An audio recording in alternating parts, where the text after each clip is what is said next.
आवश्यकता पर चर्चा की। ये भी उल्लेख किया कि 4 साल पहले भारी भीड़ उन्होंने इस मेले में देखी थी। 1870 के माघ मेले पर अपनी रिपोर्ट में इलाहाबाद के तत्कालीन आयुक्त जेसी रॉबर्टसन ने यह भी कहा है कि इस वर्ष का मेला कुंभ था। यह रिपोर्ट इलाहाबाद में साधुओं के जुलूस का उल्लेख करने वाला सबसे पुराना स्रोत भी है। यह जुलूस केवल कुंभ मेले के दौरान होता है, न कि माघ मेले के दौरान। इतिहासकार कैमा मैकलिन, जिनकी चर्चा थोड़ी देर पहले की थी, उन्होंने अनुमान लगाया कि 1870 का मेला इलाहाबाद में आयोजित पहला मेला था जिसे कुंभ मेला कहा जाता है। ऐतिहासिक रूप से माघ मेला इलाहाबाद के प्रयागवाल ब्राह्मणों के लिए आय का एक महत्वपूर्ण स्रोत भी था। उसके बाद 1888 के अर्ध कुंभ का जिक्र है, 1894 के कुंभ मेला का जिक्र है, जहां परमहंस योगानंद ने अपनी पुस्तक ऑटोबायोग्राफी ऑफ अ योगी में उल्लेख किया है कि जनवरी 1894 में प्रयाग कुंभ मेले के दौरान उनके गुरु श्री युक्तेश्वर गिरी ने पहली बार महाअवतार बाबा जी से मुलाकात की थी। और फिर 1906 से आगे की कहानी है, जो इस कुंभ के दौरान, इस महाकुंभ 2025 के दौरान आपके साथ बीच बीच में हम साझा करते रहेंगे। तो हमने आपको 1714 से लेकर इस समय 1894 तक के कुंभ का जो ऐतिहासिक दस्तावेजों में उल्लेख है, जो पौराणिक किताबों में उल्लेख है, उसके बारे में बताया। और महाकुंभ 2025 में अलग अलग अखाड़ों का अमृत स्नान के लिए संगम की तरफ आगे बढ़ने का क्रम लगातार जारी है।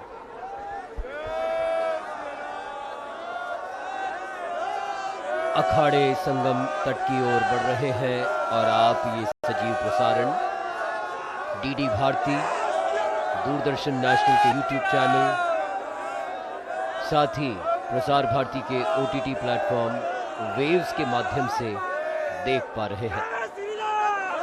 ये मकर संक्रांति का विशेष अमृत स्नान का क्रम जारी है। अब तक करोड़ों की तादाद में, करोड़ों की संख्या में श्रद्धालु संगम में डुबकी लगा चुके हैं, सूर्य को अर्घ्य दे चुके हैं और निरंतर भक्तों का, श्रद्धालुओं का आने का क्रम जारी है। अलग अलग अखाड़े अपनी समय सारिणी के अनुसार संगम तट पर पहुंच रहे हैं, जहां क्रमबद्ध तरीके से पूर्ण अनुशासन में रहते हुए सभी अखाड़ों के द्वारा अमृत स्नान किया जा रहा है। जितने भी श्रद्धालु आज देश के और विश्व के अलग अलग क्षेत्रों से प्रयागराज पहुंचे हैं, इस महाकुंभ के दृश्य को देखकर, इस महाकुंभ 2025 के प्रबंधन और व्यवस्था को देखकर निश्चित तौर पर ये मान रहे होंगे कि अब ये प्रयागराज पहले वाला प्रयागराज नहीं, बल्कि स्मार्ट प्रयागराज हो गया है। महाकुंभ 2025 में आने वाले तीर्थयात्री एवं पर्यटक स्मार्ट प्रयागराज का दर्शन कर रहे हैं। 12 वर्ष के अंतराल के बाद आयोजित हो रहे इस महापर्व के वृहद आयोजन के दृष्टिगत स्मार्ट सिटी परियोजना के अंतर्गत प्रयागराज में कई परियोजनाएं धरातल पर उतारी गई हैं। चौराहों की अगर बात करें, मुख्य मार्गों की बात करें, तो वॉल पेंटिंग्स, सौंदर्यीकरण के कार्यों ने भी प्रयागराज को भव्य स्वरूप प्रदान किया है।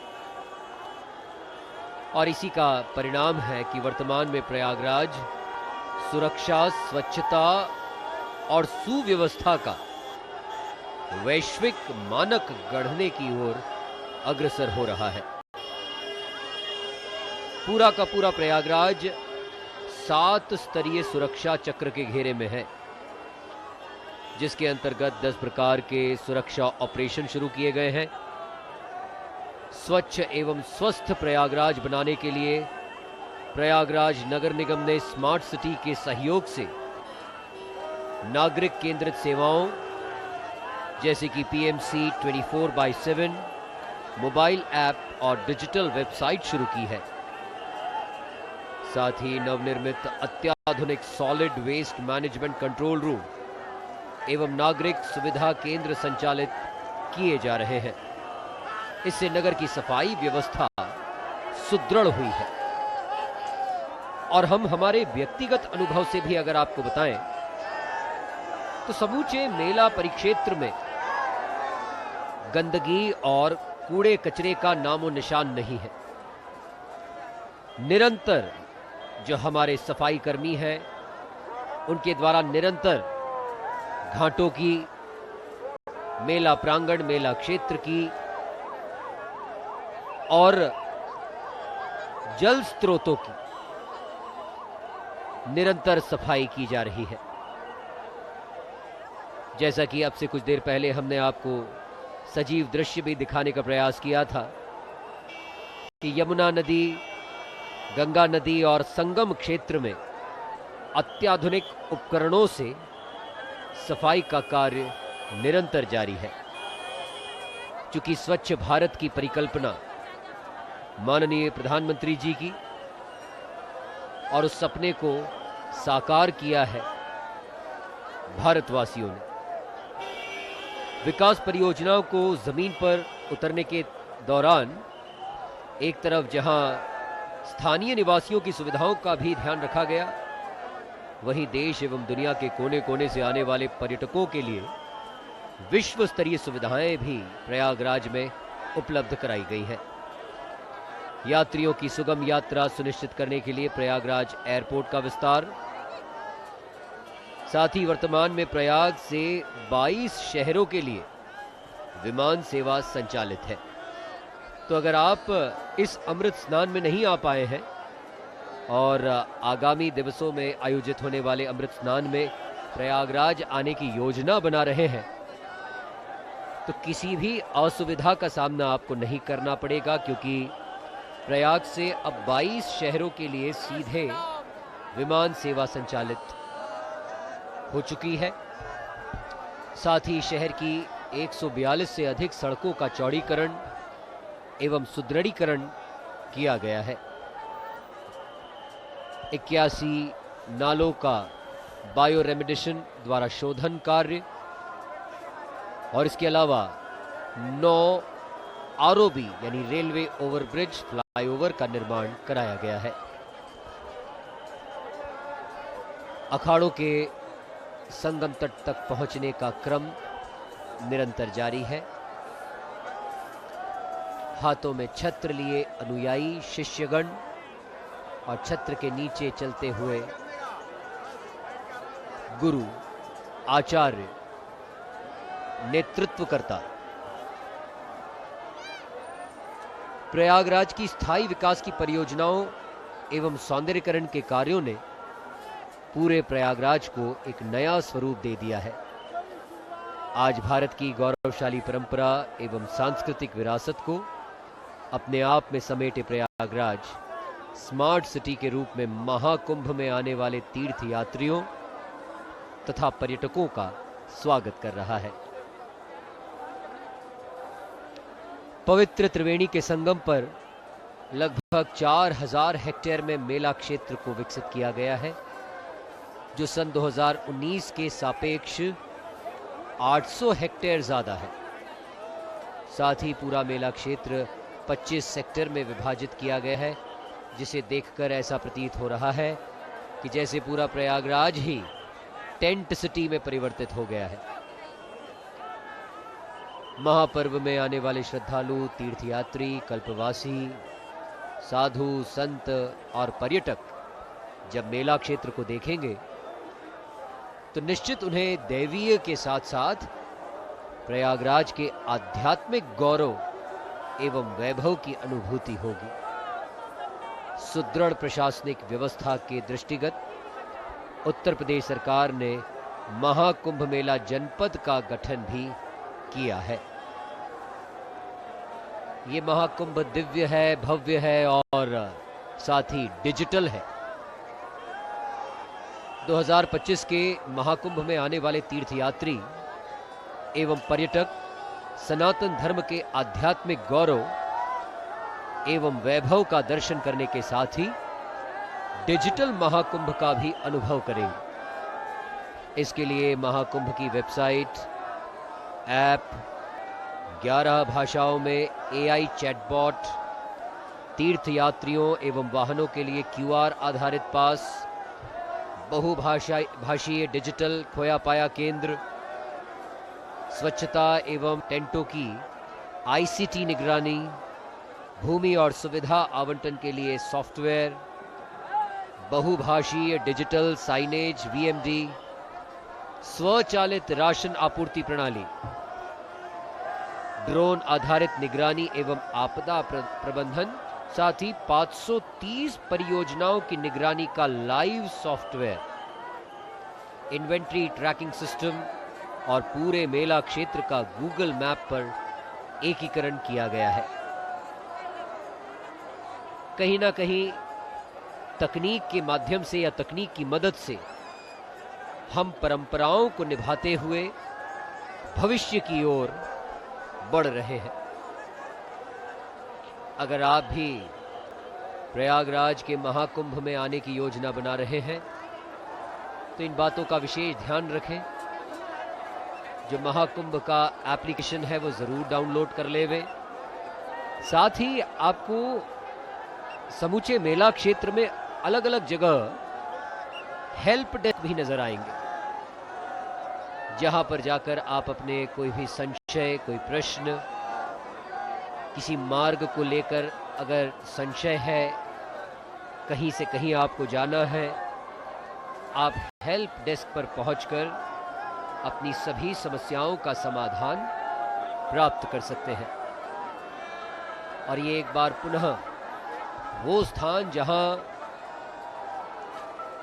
गंगा मैया का श्वेत जल यमुना मैया के हरे रंग के जल से मिलता है, और यही वो स्थान होता है जिसे हम संगम कहते हैं। ये महाकुंभ स्वच्छ भी है, सुरक्षित भी है एवं सुव्यवस्थित भी है। डिजिटल महाकुंभ में आने वाले तीर्थयात्रियों की सुविधा के लिए QR कोड की व्यवस्था की गई है। प्रचार प्रसार के लिए लगी होर्डिंग पर बने 4 रंग के स्कैनर्स को अपने स्मार्टफोन से स्कैन कर तीर्थयात्री सभी तरह की जानकारी प्राप्त कर सकते हैं।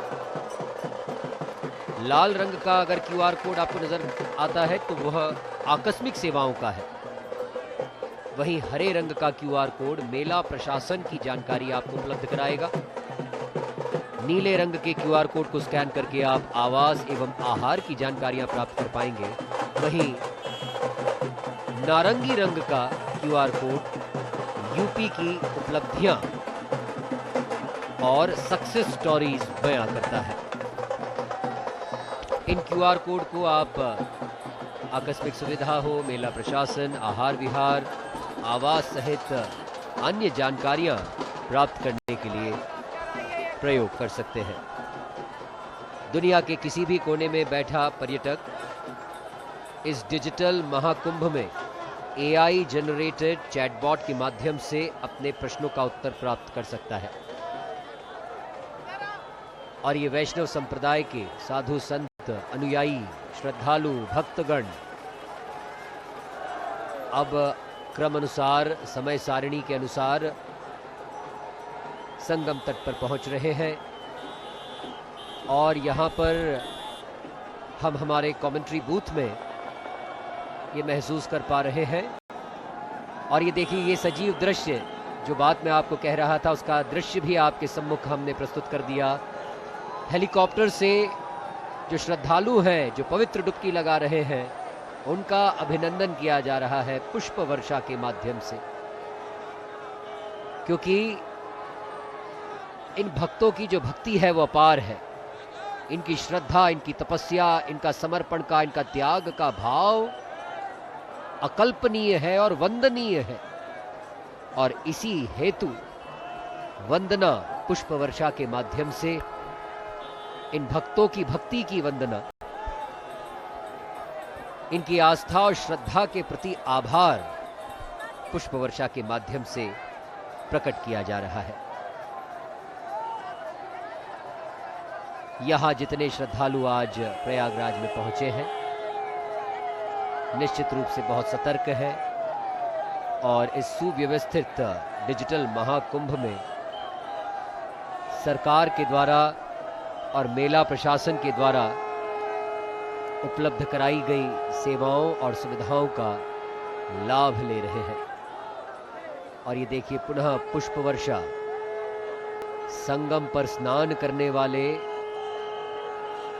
जो धर्मावलंबी हैं, जो श्रद्धालु हैं, रंग बिरंगा सा ये दृश्य है। देश के अलग अलग कोनों से आए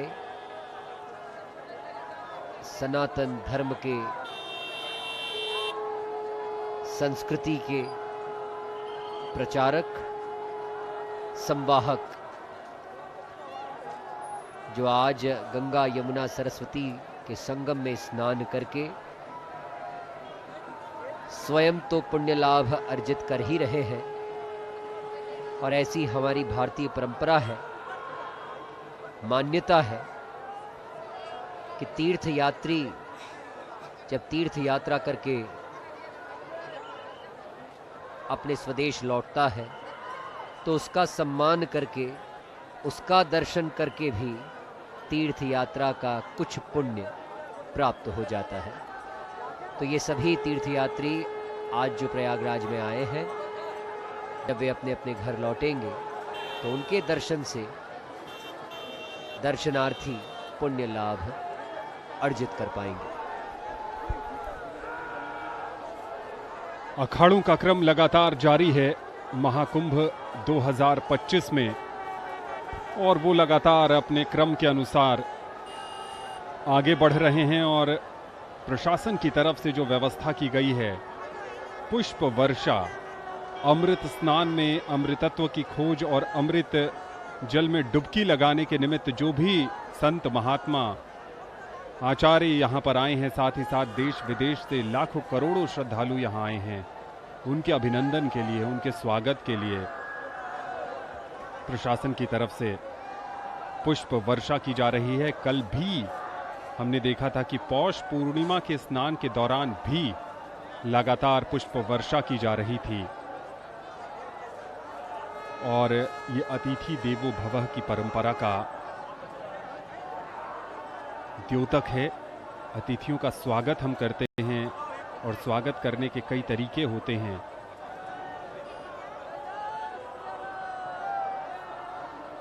वैसे ही यहाँ पर जो प्रयाग के अतिथि हैं, जो श्रद्धालु हैं, जो भक्त हैं, जो आचार्य हैं, जो महामंडलेश्वर हैं, उनका स्वागत यहाँ पर किया जा रहा है। और हो भी क्यों ना, क्योंकि अपने आप में ये बेहद दिव्य है।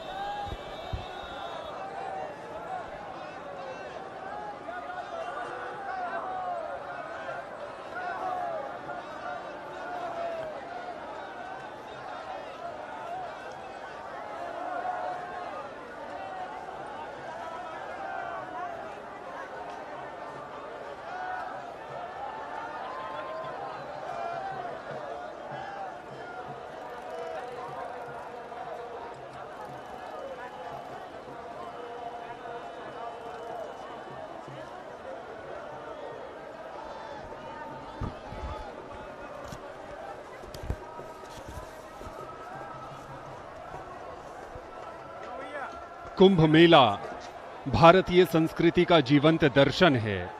ये एक ऐसा प्रवाह है जिसमें सांस्कृतिक भारत की समस्त धाराएं समाहित हो जाती हैं, समरस हो जाती हैं। एक समागम सूक्ष्म से विराट का, भक्ति से ज्ञान का, जिज्ञासा से समाधान का। ये कुंभ मेला 144 वर्षों के बाद आया है। और हमारे आपके सबके जीवन में ऐसा ऐतिहासिक अवसर पहली बार ही आता है और एकमात्र बार आता है, और इसलिए देश के कोने कोने से, विदेशों से भी लोग यहां पर आना चाह रहे हैं और आस्था की एक डुबकी लगाना चाह रहे हैं।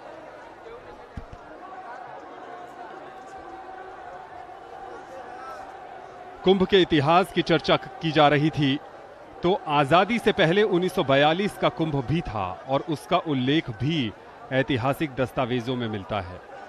1941 में सरकार ने 4 जनवरी से 4 फरवरी 1942 के दौरान तब के इलाहाबाद और अब के प्रयागराज यात्रा करने के इरादे से की गई टिकटों की बिक्री पर रोक लगा दी थी। द्वितीय विश्व युद्ध में जापान के प्रवेश के कारण सरकार इलाहाबाद में भीड़ को कम रखना चाहती थी, और उस समय विश्व युद्ध के दौरान तमाम तरह की अफवाहें भी थी, और जिस कारण सरकार की मंशा थी कि यहां पर अनहोनी को रोका जाए। और इसी का उल्लेख मिलता है कि 1941 में दारागंज स्थित महानिर्वाणी अखाड़ा ने सरकार से मेले में गैर हिंदुओं की उपस्थिति पर प्रतिबंध लगाने का निर्देश भी दिया था।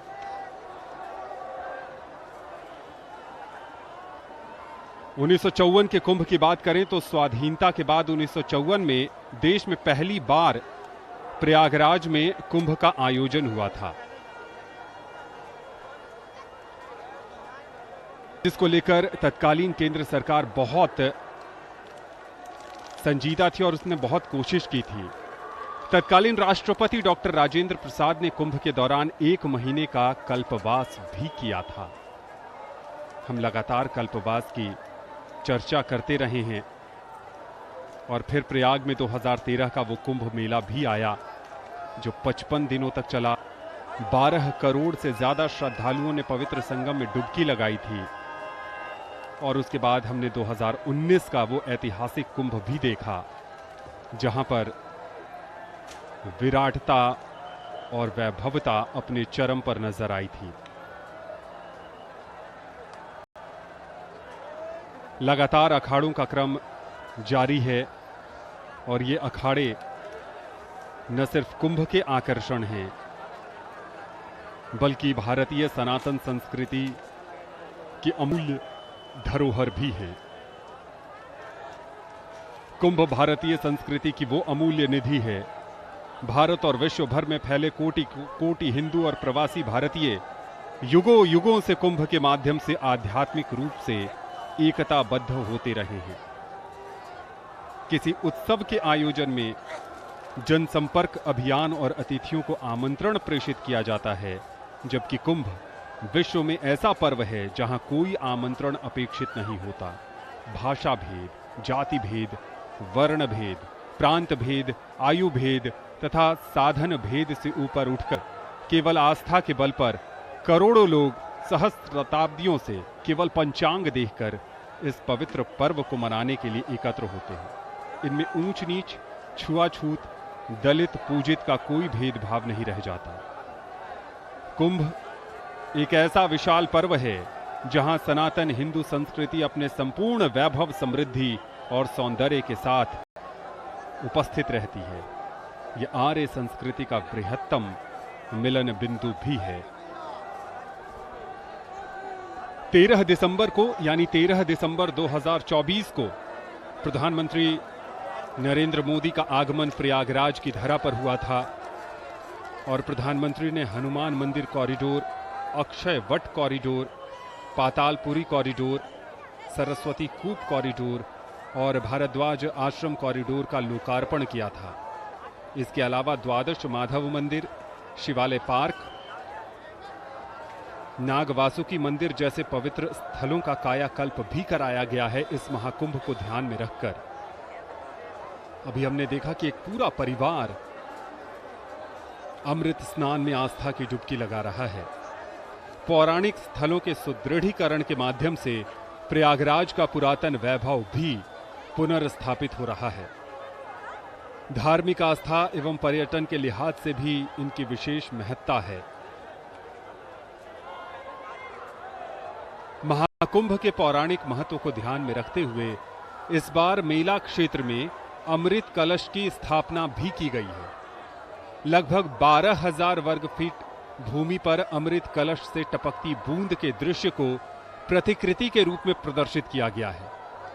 इस भव्य आयोजन को अविस्मरणीय बनाने के लिए नगर की सड़कों, चौराहों और दीवारों के साथ साथ मंदिरों और सेतुओं को भी सजाया संवारा गया है। डमरू भगवान शंकर को बहुत प्रिय है और ये इस्कॉन के संस्थापकाचार्य स्वामी प्रभुपाद जी की प्रतिकृति, और यहां पर मुफ्त भोजन कराया जा रहा है बड़ी तादाद में लोगों को। उसमें इस्कॉन की भूमिका भी बेहद सराहनीय नजर आ रही है पूरे मेला क्षेत्र में। कुंभ नगरी के 5 पौराणिक मंदिर, मां अलोप शंकरी देवी मंदिर, श्री शंकर विमान मंडपम मंदिर, सिविल लाइंस का श्री हनुमत निकेतन मंदिर, श्रृंगवेरपुर धाम का श्रृंगी ऋषि मंदिर और नाग वासुकी मंदिर को एक खास तरह की लाइटिंग से रोशन भी किया गया है। पर्यटक और श्रद्धालु रात्रि के समय इन मंदिरों को कलात्मक, सुसज्जित और भव्य रूप में देख रहे हैं। इसके अलावा यमुना किनारे स्थित किले और शास्त्री पुल पर भी लाइटिंग की गई है। पर्यटन को बढ़ावा देने के नजरिए से टेंट सिटी, त्रिवेणी पुष्प, फ्लोटिंग रेस्टोरेंट, वाटर स्पोर्ट्स और स्पोर्ट्स कॉम्प्लेक्स भी बनाए जा रहे हैं। महाकुंभ की परंपरा हमारी महान आध्यात्मिक और सांस्कृतिक विरासत से पुष्पित और पल्लवित हुई है। कुंभ मेला सेल्फ डिस्कवरी का एक बड़ा माध्यम है। यहां पधारने वाले प्रत्येक व्यक्ति को अलग अलग अनुभूति होती है। यहां किसी को अनेकता में एकता के दर्शन होते हैं, तो किसी को जन्म मरण के बंधन से मुक्ति का मार्ग मिल जाता है। कोई संस्कृतियों के समुच्चय को देखकर लहालोट हो जाता है, तो कोई सत्य से साक्षात्कार कर उसे प्राणों में प्रतिष्ठित करने लगता है। यहां के दिव्य परिवेश के आलोक में कोई अपने सीमित स्व से निकलकर समष्टि के प्रति समर्पित हो जाता है, तो कोई आत्म तत्व का बोध कर नारायण रूपी महासागर में व्याप्त अमृत तत्व का पान करता है। विश्व में चल रहे व्यक्तिवाद, उपभोक्तावाद, भौतिकवाद के तेज अंधड़ के मध्य यहां सनातन दर्शन किरति भनति भूति भली सोई, सुर सरि सम सब कहें हित होई का लोक मंगलकारी संदेश सहयोग, सहजीवन और सह अस्तित्व की कालजयी भावना को मजबूती प्रदान करता है। महाकुंभ द्योतक है कि प्राचीनता मात्र संग्रहित ही न हो, साथ ही साथ उसका पुनर्संधान भी हो। प्राचीन काल का केवल गुणगान न हो, बल्कि उसकी रचना प्रक्रिया और विचारों को आधुनिक स्वरूप में ढालने की तकनीक पर भी ध्यान हो। दर्शन और विचारों का लोक मंगल के साथ लोक रंजक स्वरूप भी हो। आध्यात्मिक यात्रा के अनिर्वचनीय अनुभव के लिए, सांस्कृतिक एकता की आनंदमयी अनुभूति के लिए, अतुल्य परंपराओं और युगांतकारी प्रेरणाओं से साक्षात्कार के लिए, भक्ति, शक्ति और मुक्ति प्राप्ति की युक्ति के लिए, आस्था, अस्मिता और आनंद के संगम के लिए, साधना, उपासना और आराधना में लीन होने के लिए, सकारात्मकता और आत्मीयता से ओतप्रोत होने के लिए, स्वयं से संवाद के लिए और पृथ्वी पर सबसे विराट मानव समागम का साक्षी बनने के लिए कुंभ में आप सबको आना चाहिए। जब हमें इस बात का भान है, ज्ञान है कि ये कुंभ सिर्फ हमारे जीवन में एक ही बार आएगा, चूंकि ये 144 वर्षों पर आया है, तो हम सबको यहाँ जरूर आना चाहिए। और यही इसकी खूबसूरती है, यही इसकी विशेषता है कि यहाँ पर बड़ी तादाद में लोग आए हैं और आ ही नहीं रहे हैं, लगातार आते भी जा रहे हैं। और इस महाकुंभ के लिए गूगल ने भी अपने नियमों में बदलाव किया है। महाकुंभ की भव्यता और दिव्यता को लेकर गूगल भी प्रभावित नजर आया। यही कारण है कि पहली बार अपनी पॉलिसी में बदलाव करते हुए गूगल ने नेविगेशन के लिए किसी अस्थायी शहर को इंटीग्रेट करने का निर्णय लिया। गूगल ने पहली बार अस्थायी जिला महाकुंभ मेला को अपने मैप में शामिल किया है। गूगल मैप पर कुंभ के शुरू होते के साथ ही जब आप प्रयागराज उतरेंगे तो आसानी से बिना किसी से पूछे आप संगम तट पर पहुंच सकते हैं। और आज सुबह भी जब हम कमेंट्री बूथ तक पहुंचने की कोशिश कर रहे थे, वाहनों को बहुत दूर बैरिकेडिंग के जरिए रोक दिया गया, तो हम गूगल मैप की सहायता से ही दूरदर्शन के कमेंट्री बूथ तक पहुंचे जो संगम नोज पर बनाया गया है। इसके अलावा यदि आपको प्रयागराज के किसी मंदिर, मठ या फिर किसी जगह जाना है तो आप आसानी से वहां जा सकेंगे। यानी भक्तों को मंजिल तक पहुंचाने के लिए गूगल की ये बड़ी पहल है। और कुछ एक रिकॉर्ड भी बनेंगे इस दुनिया के सबसे बड़े आध्यात्मिक समागम में। दिव्य और भव्य महाकुंभ का सबसे बड़ा रिकॉर्ड यह होगा कि 3 दिन के लिए प्रयागराज की जनसंख्या दुनिया के 41 देशों से ज्यादा होगी। ये 3 दिन 29 जनवरी 2025 को अमृत स्नान पर्व यानी मौनी अमावस्या के एक दिन पहले और एक दिन बाद होंगे। इन 3 दिनों में लगभग 6.5 करोड़ श्रद्धालुओं के प्रयागराज में होने की उम्मीद लगाई जा रही है। लगभग 6.25 करोड़ की आबादी दुनिया के 41 देशों को मिलाकर है। ये देश भले ही कम जनसंख्या वाले हैं, मगर विकास और अर्थव्यवस्था सहित कई मामलों में अन्य राष्ट्रों से काफी आगे हैं। इनमें Maldives, Mauritius, Mongolia, Bhutan, Qatar, Namibia, Oman, Kuwait, New Zealand, Georgia, Norway, Singapore, Hong Kong और कनाडा भी शामिल है। मौनी अमावस्या पर इन 41 देशों की पूरी आबादी से कहीं ज्यादा जनसंख्या प्रयागराज शहर से लेकर संगम की रेती पर बसने वाले इन टेंट सिटीज में नजर आएगी। यही नहीं, देश के दिल्ली, मुंबई, कोलकाता और चेन्नई सहित विश्व के जितने भी बड़े शहर हैं, उनसे बड़ा आबादी वाला महानगर प्रयागराज हो जाएगा। दुनिया के 8 छोटे देशों की जितनी कुल आबादी है, उससे ज्यादा तो महाकुंभ मेला में जवान तैनात हैं। लगभग 1.25 लाख जवानों की तैनाती की गई है। विश्व के 12 ऐसे देश हैं जिनमें कुल 7 लाख लोग रहते हैं। उनसे ज्यादा 12 लाख कल्पवासी महाकुंभ में जप तप करेंगे। लगभग 1000 ट्रेनें, विभिन्न एयरपोर्ट से 250 फ्लाइट्स, 7000 बसें चलेंगी। 20 लाख से ज्यादा निजी वाहनों के लिए 120 पार्किंग स्थल बनाए गए हैं। यानी कई मायनों में ये कुंभ दिव्य, भव्य और अद्भुत है। जी हाँ, अद्भुत है और दिव्य और भव्य तो है ही। अभी अभी हमारे सजीव प्रसारण देखने वाले दर्शकों को हम बता दें कि एक आंकड़ा सामने आया है कि दोपहर 1 बजे तक लगभग 1 करोड़ और 60 लाख श्रद्धालु संगम में स्नान कर चुके हैं।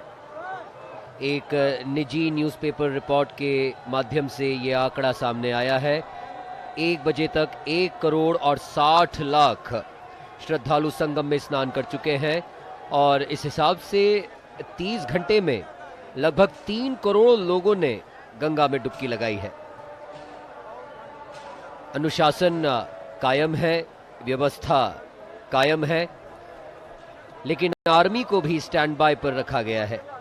जूना अखाड़े सहित 7 सन्यासी अखाड़ों के संत अब तक स्नान कर चुके हैं और बैरागी अखाड़ों के संत संगम में स्नान करने के लिए कुछ पहुंच गए हैं, कुछ मार्ग में हैं। ये अमृत स्नान जो इस समय प्रयागराज की पुण्यभूमि में आयोजित किया जा रहा है, इस अमृत स्नान की कुछ और बातें भी विशेष रही हैं, जैसे कि आज के इस अमृत स्नान में एप्पल की को-फाउंडर स्टीव जॉब्स की धर्मपत्नी लॉरेन पॉवेल ने भी संगम में डुबकी लगाई है। और चूंकि आज अत्यधिक भीड़ है प्रयागराज में, इस भीड़ को देखते हुए लेटे हुए हनुमान जी के मंदिर को आज बंद रखा गया है। यानी अगर आप प्रयागराज अभी पहुंचे नहीं हैं और पहुंचने वाले हैं और अगर आप संगम स्नान करने के बाद लेटे हनुमान जी के दर्शन करने की योजना बना रहे हैं, तो आपके लिए ये जानकारी महत्वपूर्ण है कि हनुमान जी का मंदिर आज बंद रखा जाएगा। साथ ही गंगा यमुना सरस्वती के संगम स्थल पर जो ये विहंगम दृश्य देखने को मिल रहा है, जहां तक नजरें जाती हैं वहां तक सिर्फ और सिर्फ जनता ही जनता नजर आ रही है और उल्लास कम होने का नाम नहीं ले रहा। अलग अलग रूप धारण कर, चूंकि आज मकर संक्रांति का पर्व है, आज दान पुण्य का भी महत्व है। इस मेले में किसी ने जो है हनुमान जी का वेश धारण किया है, तो कोई अपना रेशमी वस्त्र सोला धारण कर पवित्र डुबकी लगाने के लिए निकला है। मां गंगा यहां विद्यमान है, मां यमुना यहां विद्यमान है। देवी गंगा का जितना गुणगान किया जाए उतना कम है। गंगा स्तोत्र में उल्लेख मिलता है, देवी सुरेश्वरी भगति गंगे, त्रिभुवन तारिणी तरल तरंगे, शंकर मौली विहारिणी विमले, मम मति रास्ताम तव पद कमले। भागीरथी सुखदायिनी मातस्तव, जल महिमा निगमे ख्यातः, नाहम जाने तव महिमानम, पाही कृपामयी माम ज्ञानम। मां गंगा की असीम कृपा और दिव्यता प्रयागराज हमेशा से देखता आया है। ऐसी गंगा मैया के चरणों में शत शत नमन, और ऐसी मां गंगा के चरणों में समर्पित होकर जीवन के मूल उद्देश्य को समझने की प्रेरणा ये महाकुंभ देता है। महाकुंभ न केवल सनातन धर्म की गहराई को दिखा रहा है, बल्कि यह पूरे विश्व को मानवता और शांति का संदेश भी दे रहा है। और ये दृश्य नारायण खालसा संप्रदाय के संतों का आगमन संगम तट की ओर हो चुका है। महाकुंभ में हर वर्ग, जाति और पृष्ठभूमि के लोग एक साथ आ रहे हैं। यह आयोजन हमें वसुधैव कुटुंबकम और सर्वे भवन्तु सुखिनः जैसे विचारों को अपनाने की प्रेरणा दे रहा है। महाकुंभ मानवता के लिए एक सांस्कृतिक और आध्यात्मिक धरोहर है। ये हमें हमारी परंपराओं से जोड़ते हुए भविष्य की दिशा में आगे बढ़ने की प्रेरणा भी दे रहा है। इस महापर्व का हर पल, हर क्षण हमें अपने भीतर झांकने और शांति का अनुभव करने का अवसर दे रहा है। महाकुंभ में अमृत स्नान का विशेष महत्व है। ये केवल परंपरा नहीं, बल्कि यह क्षण व्यक्ति को पवित्रता, भक्ति और ऊर्जा का अनुभव करा रहा है। त्रिवेणी संगम पर स्नान करने वाले श्रद्धालु ये मानते हैं कि स्नान से उनके जीवन में नया प्रकाश और सकारात्मकता का प्रवेश होगा। यह स्नान पवित्रता और मोक्ष की ओर एक कदम है। दूरदर्शन की पूरी टीम मुस्तैदी के साथ आप तक ये सजीव दृश्य पहुंचा पा रही है। आप दूरदर्शन के DD Bharati, YouTube channel, Doordarshan national और प्रसार भारती के ओटीटी प्लेटफॉर्म वेव्स पर महाकुंभ के इस अमृत स्नान का सजीव प्रसारण देख पा रहे हैं। इस समय वैष्णव संप्रदाय के अखाड़ों का आगमन समय सारणी के अनुसार नया पंचायती अखाड़ा, बड़ा पंचायती अखाड़ा, तदुपरांत अंत में निर्मल पंचायती अखाड़े का संगम पर आगमन होगा। प्रत्येक अखाड़े को 40 मिनट का समय आवंटित किया गया है। कुछ अखाड़ों को 50 मिनट और कुछ को 30 मिनट का समय भी आवंटित हुआ है, लेकिन अमूमन औसतन सभी को 40 मिनट का समय मेला प्राधिकरण और प्रशासन के द्वारा आवंटित किया गया है, जिसमें वे अपने अमृत स्नान में पवित्र डुबकी लगाएंगे।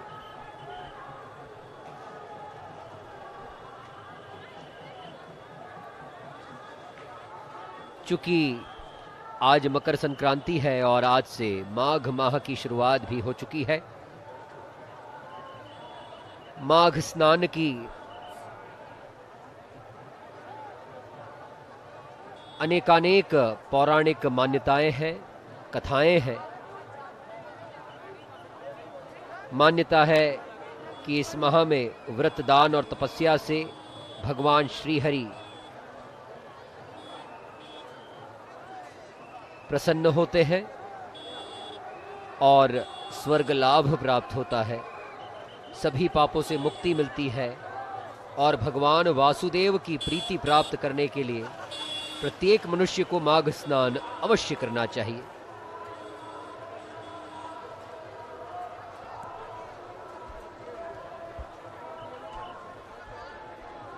हर उम्र के लोगों का उत्साह अमृत स्नान में देखने लायक है। अपनी बारी की प्रतीक्षा में संत, महात्मा और अखाड़े के सदस्य और साथ ही पूरा का पूरा परिवार भी इस अमृत स्नान में आया है। कई ऐसे परिवार हैं और आज सुबह से ही हमने देखा कि परिवार के सभी सदस्यों में वो जोश और उत्साह है। पूरे परिवार की 3 पीढ़ियां, जिसमें दादी हैं, पिता हैं और पुत्र, और वो सभी इस अमृत स्नान में अमृत पान की अभिलाषा लिए यहाँ पर संगम में पधारे हैं। ये दृश्य अहले सुबह यानी 5 बजे से हम आपको दिखा रहे हैं। संगम पर आने वाले लोगों का जो हुजूम है वो कम नहीं हो रहा है। ऐसा लग रहा है कि जैसे जैसे दिन चढ़ता जा रहा है, सूर्य देवता भले न निकले हों, लेकिन जैसे जैसे समय आगे बढ़ता जा रहा है वैसे वैसे बड़ी तादाद में लोग भी उमड़ने लगे हैं, डुबकी लगाने के लिए आतुर हैं, उत्सुक हैं और उनकी उत्सुकता समझी जा सकती है। संत को देखिए, कई संदेश देते हैं। उम्र के इस पड़ाव पर भी कुंभ के इस खगोलीय संयोग को आत्मसात करने की लालसा आज भी उन्हें यहां पर लेकर आई है। जीवन में तप, समर्पण, तपस्या से उन्होंने सब कुछ हासिल कर लिया। आत्मिक संतुष्टि से लेकर ईश्वरीय भक्ति के कई पड़ाव उन्होंने पार कर लिए। जब संसार भी त्याग दिया, लेकिन जब ऐसा संयोग बनता है और कुंभ आता है, और वो भी 144 वर्षों के बाद जब महाकुंभ आता है, तब ये खुद पैदल चलते हुए संगम में अमृतत्व की अभिलाषा लिए आस्था की डुबकी लगाने आए हैं। आज सुबह से लगातार प्रक्रिया जारी है। कल यानी 13 जनवरी को पौष पूर्णिमा के स्नान के साथ महाकुंभ का विधिवत आगाज हुआ। प्रशासन की एक तरफ चाक चौबंद व्यवस्था है, दूसरी तरफ स्व अनुशासन का बेजोड़ उदाहरण भी देखने को मिल रहा है। इतनी बड़ी तादाद में लोगों को नियंत्रित कर पाना आसान नहीं है, लेकिन स्व अनुशासन और इस समय शस्त्र क्रिया करते अखाड़े के सदस्य नजर आ रहे हैं। धर्म ध्वजाएं जा रही हैं। ये ध्वजाएं अखाड़े के निशान के रूप में भी जानी जाती हैं, और जैसे ही संगम पर जाएंगे अखाड़ों को सबसे पहले स्नान कराने का भी योग है। ऐसी मान्यता है कि सबसे पहले अपने इष्ट आराध्य और जो अखाड़े के निशान हैं यानी जो धर्म ध्वजाएं हैं उनको पहले स्नान कराया जाता है, और उसके बाद उस अखाड़े के महामंडलेश्वर, मंडलेश्वर, महंत, संत स्नान करते हैं। अद्भुत और अलौकिक दृश्य लगातार हम प्रयागराज से आप तक पहुंचा रहे हैं। प्रयागराज शहर अगर आप आ रहे हैं तो कई मार्गों को बंद कर दिया गया है, चूंकि व्यवस्था सफल बनी रहे। वाहनों के प्रवेश पर रोक लगा दी गई है। बहुत सारे मार्गों में, और वहाँ से पैदल आपको संगम के तट तक आना है। कई सारे ऐसे घाट भी हैं, जैसे बलुआ घाट है, सरस्वती घाट है, नया जो बोट क्लब घाट बना है, वहाँ से आप नौकाओं के सहारे संगम तट पर आ सकते हैं। और आप संगम पर आए श्रद्धालुओं के तादाद का इस बात से ही अंदाजा लगा सकते हैं कि कल यानी पौष पूर्णिमा के अवसर पर कई सारे घाटों से इतनी बड़ी संख्या में नौकाएं लोगों को लेकर संगम तट पहुंची कि वहां पर ट्रैफिक जाम की स्थिति बन गई थी। और लगातार पुष्प वर्षा की जा रही है हेलीकॉप्टर के माध्यम से। ये अपने अंदाज में स्वागत अभिनंदन करने का अनूठा तरीका है। कल संगम पर नौकाओं का ट्रैफिक जैम लग गया था। 4 घंटे तक अलग अलग घाटों से नौकाओं को संगम की तरफ जाने पर प्रतिबंधित कर दिया गया था। और जैसे ही हेलीकॉप्टर की आवाज आती है, जितने भी श्रद्धालु आए हैं उन सब की नजरें आकाश की तरफ चली जाती हैं।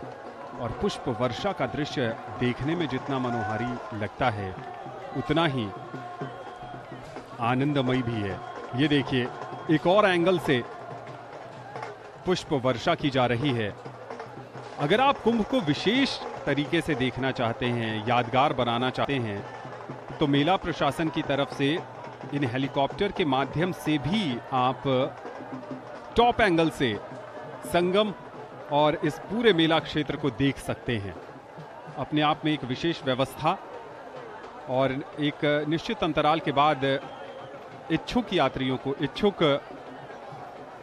कुंभ दर्शनार्थियों को एक तय शुल्क पर ये उत्तर प्रदेश सरकार की तरफ से ये प्रयास किया गया है कि आधुनिक होते समाज में, आधुनिक होती दुनिया में नया रोमांच महसूस कराया जाए। एक नए ढंग से कुंभ को दिखाने की कोशिश की गई है।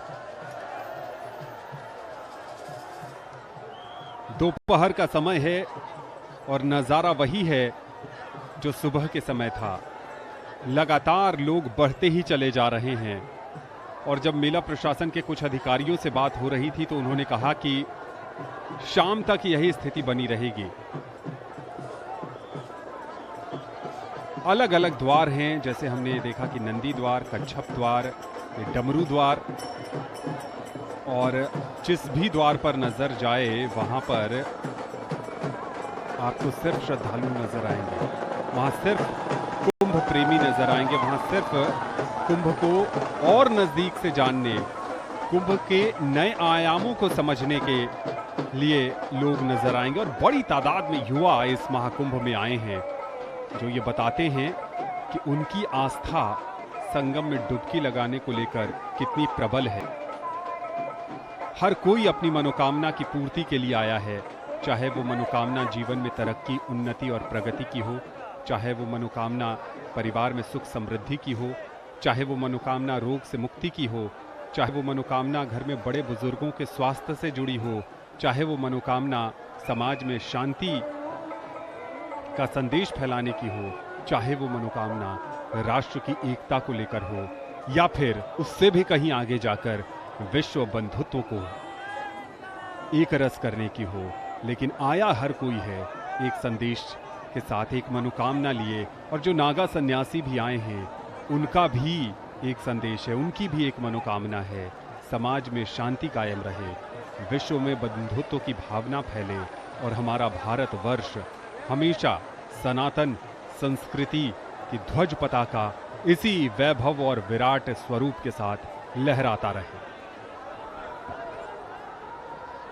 निश्चित लहराती रहेगी सनातन की ध्वज पताका, क्योंकि शासन प्रतिबद्ध है, प्रशासन भी दृढ़ संकल्प के साथ कार्य कर रहा है, और जनता जनार्दन भी चूंकि अनुशासन का पालन कर रही है, तो ऐसा महाकुंभ निश्चित तौर पर बेहद सफलतापूर्वक आयोजित हो रहा है और संपन्न भी होगा। प्रयागराज महाकुंभ की अगर सुरक्षा की बात की जाए तो बहुत सशक्त योजना बनाई गई है। इंटीग्रेटेड कंट्रोल कमांड सेंटर स्थापित किया गया है, क्योंकि ये सनातन हिंदू धर्म का आध्यात्मिक, धार्मिक एवं सांस्कृतिक महापर्व है। इस महाकुंभ के सफल संचालन एवं तीर्थयात्रियों की सुविधा के लिए दिव्य एवं भव्य 2019 में जो कुंभ स्थापित किए गए integrated control and command centre को अपग्रेड किया गया है। इस इंटीग्रेटेड कंट्रोल कमांड सेंटर से भीड़ प्रबंधन में काफी सहायता मिल रही है। इसके दृष्टिगत 80 वीएमडी, 2750 सीसीटीवी कैमरे, नंबर प्लेट की पहचान के लिए 108 कैमरे, भीड़ प्रबंधन के लिए एआई आधारित 268 वीडियो एनालिटिक्स और वाहनों की गिनती के लिए एआई आधारित 240 वीडियो एनालिटिक्स की व्यवस्था की गई है। वहीं सीसीटीवी कैमरों को देखने के लिए एक 52 सीटर 4 व्यूइंग सेंटर स्थापित किए गए हैं।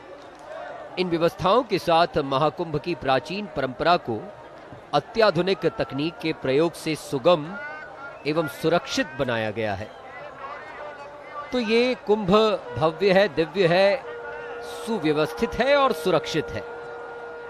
जैसा कि अभी अभी हमने देखा भी कि हेलीकॉप्टर के द्वारा पुष्प वर्षा की जा रही है। ऐसी पुष्प वर्षा की व्यवस्था 44 घाटों के लिए की गई। महाकुंभ नगरी में 35 पुराने और 9 नए पक्के घाट बनाए गए हैं, जो श्रद्धालुओं के स्नान में काफी सहायक साबित हो रहे हैं। महाकुंभ में आने वाले तीर्थयात्रियों के प्रति श्रद्धा भाव व्यक्त करने के लिए केंद्र शासन, उत्तर प्रदेश सरकार और प्रयागराज प्रशासन ने पूरी तैयारी करी है। इसके लिए 12 किलोमीटर क्षेत्र में फैले सभी 44 घाटों पर हेलीकॉप्टर से पुष्प वर्षा की जा रही है। इस बार महाकुंभ में 10,000 से अधिक संस्थाएं भागीदारी कर रही हैं, यानी प्रत्येक सेक्टर में 400 से अधिक संस्थाओं की सहभागिता है। सभी संस्थाओं के लिए चरणबद्ध तरीके से भूमि का आवंटन किया गया, जिसके लिए ऑनलाइन व्यवस्था भी की गई थी। इससे प्रत्येक संस्था को स्पष्ट रूप से ये जानकारी प्राप्त हो पाई कि उन्हें कितनी भूमि आवंटित हुई है। इस प्रयागराज के महाकुंभ को सांस्कृतिक पुनरुत्थान का अमृतकाल भी माना जा रहा है, क्योंकि इस महाकुंभ के तहत धर्मनगरी प्रयागराज आने वाले श्रद्धालुओं को 21 प्राचीन मंदिरों के पुनरुद्धार और 6 कॉरिडोर के माध्यम से भारत की गौरवशाली संस्कृति एवं परंपरा के दर्शन हो पा रहे हैं। जीर्णोद्धार होने वाले मंदिरों में नागवासुकी मंदिर, द्वादश माधव मंदिर, पड़ीला महादेव मंदिर, अलोप शंकरी मंदिर के साथ 17 अन्य मंदिर शामिल हैं। साथ ही अक्षयवट, सरस्वती, पातालपुरी, भरद्वाज आश्रम, मनकामेश्वर मंदिर और हनुमान मंदिर कॉरिडोर का निर्माण किया गया है। और ये वाद्य यंत्र का वादन, ये बिगुल जब बजता है, जब शंखनाद होता है, ये सूचक है, ये प्रतीक है कि कुछ सुखदाई घटित होने जा रहा है, कुछ आनंददायी घटित होने जा रहा है। और आज के इस अमृत काल में, इस मकर संक्रांति के महापर्व पर इससे अधिक आनंददायक कुछ नहीं हो सकता कि हमारे धर्म के रक्षक, धर्म के संवाहक, हमारे साधु, संत, सन्यासी, आध्यात्मिक गुरु, धार्मिक गुरु पवित्र स्नान करने हेतु संगम के तट पर पहुंच रहे हैं। और ये जो दृश्य आप देख रहे हैं, ये फ्लोटिंग ब्रिज जो कि समूचे मेला क्षेत्र में बनाए गए हैं, लगभग 30 ऐसे पुल बनाए गए हैं जिसे नदी के एक पार से दूसरे पार जाना सुगमता से हो सके। करोड़ों की संख्या में श्रद्धालु पहुंच रहे हैं और ये सिलसिला लगातार जारी है। एक बार पुनः दृश्य अखाड़ों के निशानों का, जो कि अमृत स्नान, पावन डुबकी लगाने हेतु, पवित्र डुबकी लगाने हेतु ये जुलूस, ये प्रवेशाई संगम तट की ओर अग्रसर हो रही है। ये महाकुंभ स्वच्छ महाकुंभ है, जैसे कि अब से थोड़ी देर पहले भी हमने बताया कि ये ग्रीन महाकुंभ है और क्लीन महाकुंभ है। दुनिया का सबसे बड़ा आध्यात्मिक सांस्कृतिक समागम है ये महाकुंभ, और ये कई वैश्विक मानक गढ़ने जा रहा है। इसमें स्वच्छता एवं पर्यावरण के अनुकूल व्यवस्थाएं प्रमुख हैं। इसके दृष्टिगत सिंगल यूज प्लास्टिक मुक्त महाकुंभ का संकल्प लिया गया है। यहां तक कि उत्तर प्रदेश शासन ने, मेला प्राधिकरण ने, केंद्र सरकार ने कई विज्ञापन जारी किए जन जागरूकता के लिए। लोगों से अनुरोध किया कि अगर आप प्रयागराज आ रहे हैं, अगर आप महाकुंभ में आ रहे हैं, तो अपने साथ 2 चीजें अवश्य लाएं, एक थैला और दूसरा थाली, क्योंकि ये पूर्णतः प्लास्टिक फ्री महाकुंभ है। तो अपने साथ कपड़े का थैला जरूर, साथ ही अपने साथ एक थाली जरूर लाएं, ताकि किसी भी प्रकार का डिस्पोजेबल वेस्ट जनरेट न किया जाए। इस अभियान का उद्देश्य सिंगल यूज प्लास्टिक के उपयोग को पूर्णतः प्रतिबंधित करते हुए तीर्थयात्रियों को स्वच्छ वातावरण प्रदान करना है। इस अभियान के अंतर्गत महाकुंभ क्षेत्र में विभिन्न दोना पत्तल विक्रेताओं की दुकानों का आवंटन, लगभग 400 स्कूल के प्रधानाचार्य के साथ स्वच्छता पर बैठक की गई। 4 लाख बच्चों और प्रयागराज की जनसंख्या के 5 गुना नागरिकों तक स्वच्छ महाकुंभ की पहल को पहुंचाना, 1500 गंगा सेवा दूतों की तैनाती, हर घर दस्तक अभियान के अंतर्गत सिंगल यूज प्लास्टिक मुक्त महाकुंभ की जागरूकता की पहल, सुविधा पर्चियों में प्लास्टिक मुक्त महाकुंभ का संदेश, और सभी संस्थाओं और विक्रेताओं को सिंगल यूज प्लास्टिक मुक्त कुंभ के नियमों का पालन करने के लिए निर्देशित किया गया है।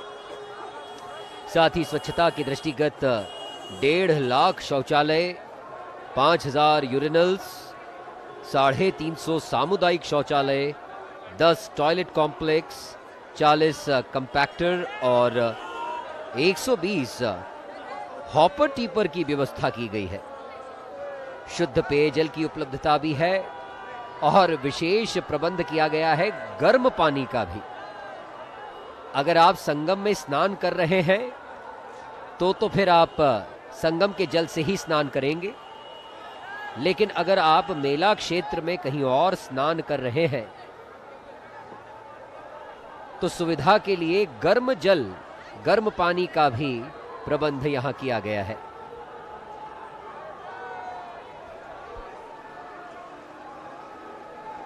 हर ओर से भजन कीर्तन की धुन सुनाई पड़ रही है। कहीं हनुमान चालीसा हो रही है तो कहीं भक्ति संगीत गुंजायमान हो रहा है। समूचे मेला क्षेत्र में जो कलरव है, जो नाना प्रकार की आवाजें, कहीं शंख ध्वनि सुनाई दे रही है, कहीं झांझ मजीरों की धुन सुनाई दे रही है, कहीं गंगा मैया के जयकारे जय घोष सुनाई दे रहे हैं, कहीं हर हर महादेव तो कहीं जय गंगा मैया का जय घोष। और इसी के साथ एक और बात जो विशेष रूप से हमने भी देखी कि समूचे मेला क्षेत्र में चिकित्सकीय सेवाओं के लिए एम्बुलेंस का आवागमन बहुत सुगमता से हो रहा है। हर सेक्टर में चिकित्सकीय सेवाओं को स्थापित किया गया है। चिकित्सालय डिस्पेंसरीज स्थापित किए गए हैं। साथ ही आपको हर थोड़ी दूर पर अल्पाहार, नाश्ते की व्यवस्था मेले में हर तरफ आपको